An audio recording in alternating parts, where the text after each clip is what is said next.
14 de enero de 2021. Una desesperada llamada al 911 rompió el silencio de una tarde cualquiera en Simpsonville, Carolina del Sur. Una mujer afirmaba que su hija de 3 años se estaba ahogando con agua. Pero cuando llegaron los paramédicos, no encontraron a una niña luchando por respirar. Lo que vieron fue el cuerpo brutalizado de una pequeña. Su piel ennegrecida por hematomas profundos, su abdomen decolorado por hemorragias internas y su frágil cuerpecito apenas aferrándose a la vida. Un bombero susurró horrorizado: «Estas lesiones, ningún accidente podría haber causado esto. Alguien la golpeó, metódicamente». El nombre de esa niña era Victoria Rose Smith. Había sido adoptada por una familia que el Estado describía como ideal, criada por una mujer que una vez ganó un concurso nacional de cocina y se mostraba como una madre amorosa de 5 hijos. Lo que nadie vio, o tal vez eligió no ver, fue la verdad que se escondía detrás de su sonrisa en las redes. Una verdad que terminó con una niña rota en el suelo de una habitación, susurrando «te quiero» al hombre que solo observó y dejó que ocurriera. Hoy te contaré la historia de Victoria, cómo una niña separada de su madre biológica, por su seguridad, fue colocada en un hogar que se convirtió en su sentencia de muerte. Comencemos por conocer quién era realmente Victoria. Antes de que el sistema la abandonara, su nombre era Victoria Rose Smith, nacida el 27 de marzo de 2017 en Greenville, Carolina del Sur. Desde el momento en que llegó al mundo, su presencia irradiaba calidez. Con mejillas regordetas, ojos curiosos y brillantes, y una risa capaz de derretir el corazón más frío, Victoria no era solo una bebé. Era una pequeña luz en la vida de todos los que la rodeaban. Victoria, a quien cariñosamente llamaban Tori, era la menor de 3 hermanos. Tenía 2 hermanos mayores, Jaden y Colton, quienes se enamoraron de inmediato de su hermanita. Juntos formaban un trío ruidoso y alegre, jugando, riendo y a veces metiéndose en líos, como hacen los niños. En las fotos familiares de esos primeros días, Victoria aparece con una sonrisa llena de inocencia. En una imagen, se la ve extendiendo la mano hacia el collar de su madre con ojos asombrados. En otra, vestida con un esponjoso vestido rosa, queda capturada su fascinación por los pastelitos. Adoraba el color rosa. Le encantaban las cosas brillantes, la ropa bonita y peinarse el cabello. Podía pasar horas disfrazándose, fingiendo ser una princesa y girando frente al espejo con una alegría pura. Le gustaban las muñecas, los coches de juguete, los bloques de construcción. Jugaba con todo al mismo tiempo. Para Victoria, cada objeto era una excusa para imaginar, reír y sentirse viva. Los cumpleaños eran sagrados. Para una niña tan pequeña, entendía que un pastel con velas, globos y canciones significaba que era querida. Su alegría no se trataba solo de dulces o regalos. Se trataba de sentirse vista, celebrada. Aplaudía con entusiasmo, con las mejillas sonrojadas y los ojos brillando, como si supiera, de alguna manera, que ese momento era solo suyo. La comida también le daba alegría. Ya fueran panqueques caseros o un pedacito de chocolate, para Victoria las comidas eran más que alimento. Eran momentos de familia, de consuelo, de unión. Nunca comía con prisa. Saboreaba cada bocado como si fuera parte de un pequeño ritual feliz. Nadie podría ni haber imaginado que ese gesto tan simple e inocente, comer despacio, sería algún día la razón de su muerte. Victoria no solo era hermosa, era vivaz, dulce, encantadora con un toque de picardía. Todos los que la conocieron recordaban algo especial: la forma en que ladeaba la cabeza al sonreír, el pequeño hoyuelo en su mejilla izquierda o cómo llamaba a su madre mami con esa vocecita suave. Su alegría era contagiosa. su amor puro. Y eso hizo que su sufrimiento y su final fueran aún más insoportables. Regresemos ahora para comprender la familia en la que nació y el sistema que la alejó de ella. Victoria Rose Smith nació en un hogar modesto pero lleno de amor. Su madre, Cassandra Cassie Smith, era joven, agotada y hacía todo lo posible. Con 3 hijos bajo un mismo techo y recursos limitados, los días eran largos, las noches casi siempre sin dormir. Pero nunca faltaba el cariño. La familia no era adinerada. Cassie y su pareja, Bradley, vivían al día. Sin embargo, crearon un mundo donde los pasteles de cumpleaños eran caseros.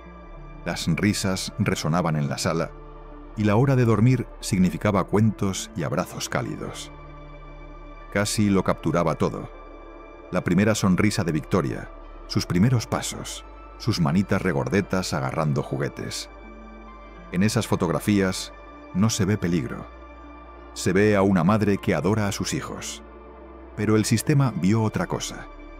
Al nacer Victoria, se detectó una pequeña cantidad de marihuana en su organismo. Una señal automática de alerta para el Departamento de Servicios Sociales, DESOM de Carolina del Sur. No importaba que Victoria estuviera sana, segura y claramente querida. Lo que siguió fue un ciclo agotador de visitas domiciliarias, inspecciones y presión creciente. Cassie trató de cumplir con todo. Acudía a cada cita, seguía cada indicación. Pero el escrutinio no hacía más que aumentar. Y entonces llegó el momento que lo cambió todo. Una noche, tras haber estado despierta casi 24 horas, Cassie se quedó dormida en el sofá. La bebé había llorado durante la noche. Sus hijos mayores necesitaban desayuno, y todavía tenía que prepararse para ir a trabajar.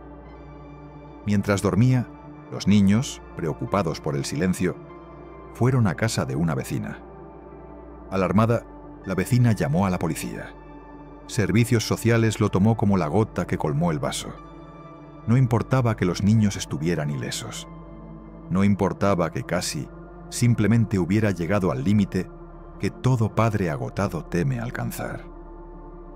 Lo que necesitaba era apoyo. Lo que recibió fue un portapapeles y un bolígrafo. «Firma los papeles», le dijo la trabajadora social. «Encontraremos una mejor familia para tus hijos. Estarán más seguros». Cassie, aterrada de perder a sus hijos para siempre en un juicio, firmó la renuncia voluntaria. En ese momento, con manos temblorosas, sin saberlo, firmó el destino de su hija. Victoria y sus hermanos fueron enviados con la familia West, padres de acogida con experiencia que ofrecían estabilidad y amor. Allí, Victoria floreció. Jugaba, reía y se transformaba en la princesa que ella creía ser. Sus mejillas volvieron a llenarse. Sus ojos brillaban. Cassie todavía podía visitarla, y Victoria corría a sus brazos, riendo, gritando, «¡Mami!». Aún había esperanza de reunificación. Parecía posible. Pero en 2020 el DSS tomó una decisión final e irreversible. Buscaban una familia adoptiva permanente. Y sobre el papel, los Robinson eran un sueño. Ariel y Jerry Robinson, una pareja joven, carismática, creyente y activa en su iglesia, se ofrecieron a adoptar a los 3 hermanos. Ariel tenía un máster de la Universidad de Clemson. Jerry era tranquilo, constante. Ya tenían 2 hijos biológicos. Para el Estado era el final perfecto. Para quienes realmente conocían a Victoria, era el comienzo de una pesadilla. Ahora veamos lo que ocurrió dentro del hogar de los Robinson. En marzo de 2020, Victoria y sus hermanos se trasladaron a la casa de los Robinson en Selwood Circle, en Simpsonville, Carolina del Sur. A primera vista, todo parecía un cuento de hadas. Ariel Robinson era vibrante y encantadora, una excómica, presentadora de podcast y futura figura televisiva nacional. Ese mismo año, ganó el concurso Worst Cooks in America en Food Network y se llevó el gran premio de $25.000. En las entrevistas hablaba con orgullo, llamándose a sí misma madre de 5 hijos y celebrando su familia mixta. Sus redes sociales se llenaron de fotos: niños sonrientes, salidas familiares, decoraciones navideñas. Para los servicios sociales, DSS era la prueba de que el sistema había funcionado. Pero detrás de la cámara, el cuento era una farsa. Y Victoria, la niña alegre y expresiva con vestidos rosas, comenzó a desvanecerse. Con el paso de los meses, empezaron a aparecer pequeñas señales. Sus mejillas se adelgazaron. Su mirada perdió brillo. En una foto se aprecia un leve hematoma en la muñeca, en otra una marca roja en el cuello. Pero estos detalles quedaban ocultos tras subtítulos alegres y etiquetas optimistas. El COVID-19 tuvo un papel devastador. Los trabajadores sociales, incapaces de hacer inspecciones presenciales, dependían de videollamadas. Ariel sabía cómo preparar la escena. Nadie vio la verdad. Nadie hizo las preguntas adecuadas. Para enero de 2021, el cambio en Victoria era innegable. Estaba callada, nerviosa. Elegía sus palabras con cautela. La energía que antes iluminaba cualquier habitación había desaparecido. Pero fue el 13 de enero, justo un día antes de su muerte, cuando la máscara realmente cayó. Aquella mañana, la familia llegó tarde a la iglesia. Victoria, que desayunaba en el coche, vomitó accidentalmente sobre su vestido. En la iglesia, un testigo la vio temblando en ropa interior, mientras Ariel le lavaba el vestido en el lavabo del baño. Cuando le preguntaron si Victoria estaba enferma, Ariel sonrió con desprecio y dijo: «No, solo come demasiado y vomita. Es un juego». Luego le dijo a la niña: «Las niñas que vomitan merecen pasar frío». Nadie intervino. En casa, esa misma tarde, Jerry bañó a Victoria y notó un gran hematoma oscuro en la parte baja de su espalda. No dijo nada. No hizo nada. Un momento que podría haberlo cambiado todo. Simplemente pasó. A la mañana siguiente, 14 de enero de 2021, Victoria viviría sus últimas horas. Sus hermanos mayores fueron al colegio. Victoria se quedó sola con Ariel. Jerry estaba trabajando en el jardín. La niña se sentó a desayunar tortitas, muy despacio. Para Ariel, eso no era una travesura infantil, era desobediencia. Jerry testificó más tarde que lo escuchó todo: los gritos, el llanto, los golpes. Durante más de una hora se quedó fuera, jardineando, evadiendo, fingiendo no oír. Cuando finalmente entró en casa, encontró a Ariel de pie sobre Victoria, sosteniendo un cinturón. La niña yacía inmóvil en el suelo, apenas respirando. «¿Te has pasado?», le dijo Jerry. Pero no pidió ayuda. No todavía. La bañaron con sal de Epsom, intentando reducir la hinchazón. Jerry fue a comprar paracetamol.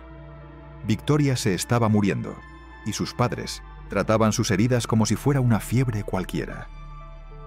Tumbada en la cama, su pequeño cuerpo destrozado, Victoria susurró: «Te quiero». Jerry contaría después en el juicio que esas fueron las últimas palabras que oyó de ella. A las 14:16, Ariel llamó al 911, alegando que la niña se había ahogado con agua. Pero los servicios de emergencia sabían que no era así. Sus moratones no eran de una caída. Su cuerpo estaba cubierto de hematomas, cortes, contusiones y traumas internos tan severos que parecían los de una víctima de accidente de tráfico. Victoria murió a las 17:05, rodeada de médicos que ya no podían salvarla. 5 días después, el mismo día en que debía formalizarse su adopción, Ariel y Jerry Robinson fueron arrestados por homicidio por abuso infantil. Pero, ¿qué ocurrió después? Cuando los servicios de emergencia llegaron a la casa de los Robinson el 14 de enero de 2021, tardaron apenas unos segundos en darse cuenta de que aquello no había sido un accidente. El pequeño cuerpo de Victoria mostraba signos inconfundibles de un abuso prolongado y brutal. Su abdomen estaba cubierto de hematomas oscuros. Sus muslos internos presentaban moretones agrupados. Su rostro estaba pálido, los labios resecos y apenas respiraba. Un bombero susurró: «Estas heridas no son de una caída, son de una paliza». Victoria fue trasladada de urgencia al hospital Prisma Health Greenville Memorial, donde los médicos intentaron salvarla. Pero lo que encontraron dentro era devastador. Hemorragias internas, vasos sanguíneos rotos y traumatismos por fuerza contundente tan severos que recordaban a los que se ven en víctimas de accidentes de tráfico a alta velocidad. A pesar de todos los esfuerzos, a las 17:05 horas, Victoria Rose Smith fue declarada muerta. El caso pasó de inmediato de sospecha de negligencia infantil a homicidio por abuso infantil. Al día siguiente, Ariel y Jerry Robinson fueron detenidos. Al ser interrogada, Ariel afirmó que Victoria se moría con facilidad y que tenía la piel sensible. Culpó a sus hijos biológicos diciendo que uno tenía problemas de ira y solía patear a la pequeña. Pero las pruebas contaban otra historia. El forense declaró más tarde que nunca había visto lesiones internas tan graves en una niña tan pequeña.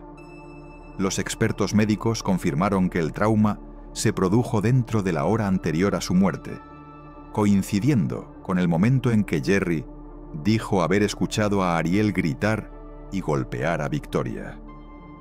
En abril de 2022, Jerry Robinson se declaró culpable de complicidad en el homicidio por abuso infantil. Admitió que conocía los castigos violentos de Ariel. Describió cómo Ariel golpeaba a Victoria con cinturones y paletas de madera, especialmente cuando la niña comía demasiado lento. Incluso confesó que a veces le quitaba comida del plato a Victoria para evitar que fuera castigada. Testificó que la mañana de la muerte de Victoria lo escuchó todo: sus llantos, los golpes, pero decidió quedarse en el jardín haciendo labores, en lugar de intervenir. Luego vino el juicio de Ariel Robinson en mayo de 2022. En el estrado, Ariel cambió su versión.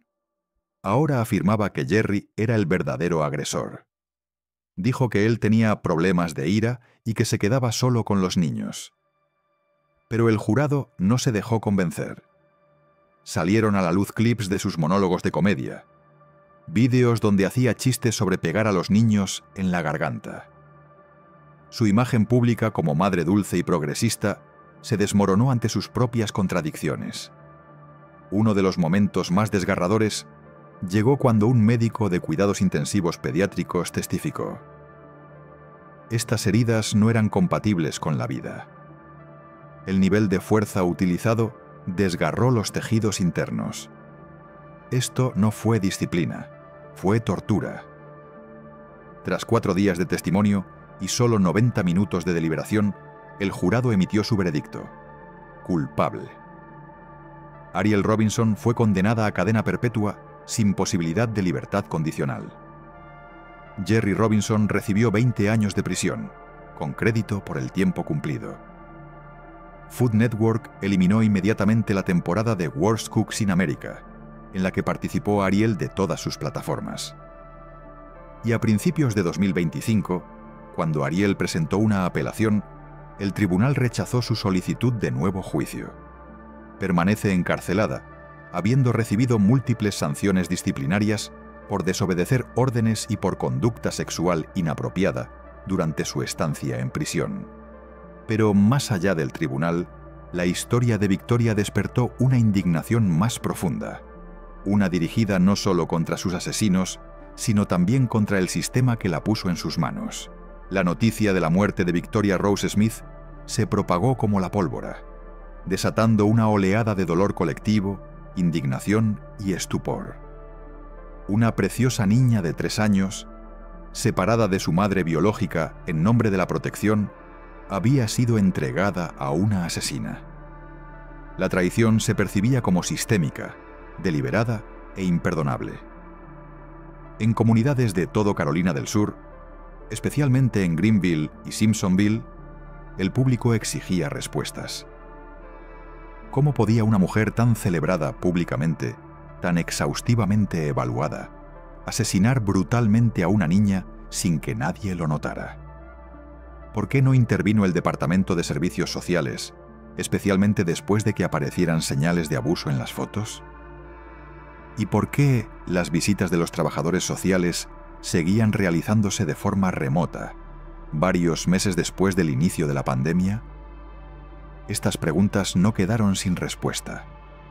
Michelle Herbst, tía de Victoria, se negó a permitir que la muerte de su sobrina se convirtiera en una estadística más. Se convirtió en la voz que Victoria ya no tenía. Presionó a legisladores, apareció en televisión y organizó un movimiento de base que daría lugar a lo que hoy se conoce como la Ley de Victoria.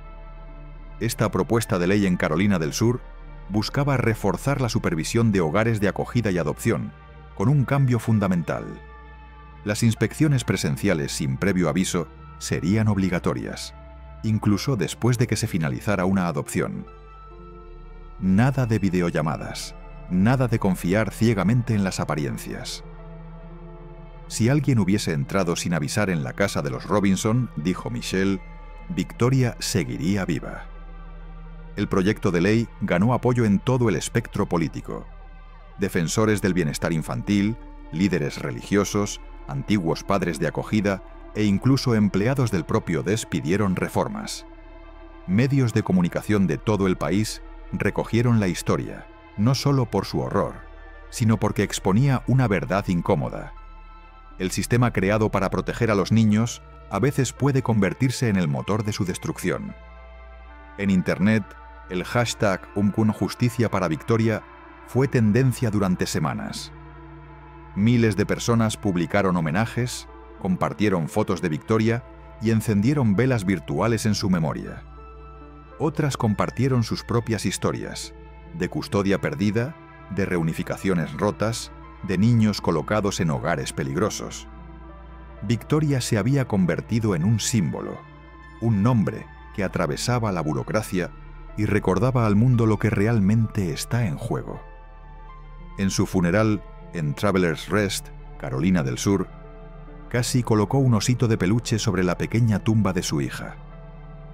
El mismo estado que le había arrebatado a su hija en vida, Cassie se la quitó también en la muerte, obligando a la familia a luchar incluso por el derecho a enterrarla. Y aún así, la historia de Victoria no terminó. Porque cada vez que alguien dice su nombre, cada vez que una nueva familia de acogida recibe una visita sin previo aviso, cada vez que un legislador alza la voz, Victoria vuelve a vivir. En propósito, en protección, en memoria. Pero ¿cuál es el mensaje duradero de esta tragedia? ¿Qué deja atrás la corta vida de Victoria? ¿Qué harías si vieras a una niña temblando en el baño de una iglesia, medio desnuda, tiritando, asustada? ¿Te detendrías? ¿Harías preguntas? ¿Intervendrías? Porque en los últimos días de Victoria, la gente vio. Y aún así, nadie hizo nada. Victoria Ross Smith vivió 3 años, 9 meses y 18 días. Trajo color al mundo. Tutús rosas, zapatos con purpurina, sueños de casas de muñecas. Se reía con sus hermanos. Giraba sobre sí misma con vestidos de princesa. Llamaba mamá a su madre y aplaudía cuando encendían las velas de su cumpleaños. Era una niña en todo el sentido de la palabra. Vulnerable, confiada, llena de luz. Y esa luz se apagó. No en un callejón oscuro, no a manos de un desconocido, sino en una casa suburbana, detrás de una sonrisa perfecta para la cámara, mientras el sistema observaba desde la distancia. Déjalo asimilar. A menudo nos decimos que el abuso ocurre en otras familias, en lugares rotos, pero la verdad es que puede esconderse detrás de currículos impecables, sonrisas encantadoras y fotos de Instagram con filtros. Se oculta donde la supervisión es débil, donde la comodidad reemplaza la precaución, donde nadie se atreve a preguntar: ¿estás bien? La muerte de Victoria no es solo una tragedia, es una llamada a la acción. Si trabajas en protección infantil, sé la voz que no ignora las señales silenciosas. Si eres vecino, profesor, feligrés, no apartes la mirada. Haz preguntas. Exige respuestas. Confía en tu intuición, porque el silencio puede ser mortal. Victoria no tuvo la oportunidad de crecer. Nunca empezará el colegio. Nunca se le caerá su primer diente. Nunca aprenderá a montar en bicicleta. Pero aún puede salvar vidas, si permitimos que su historia sea más que un titular. En Crimeline, creemos en contar estas historias no para provocar impacto, sino para recordar. Para hacer justicia. Para provocar un cambio. Así que si esta historia te ha conmovido, compártela. Habla de Victoria.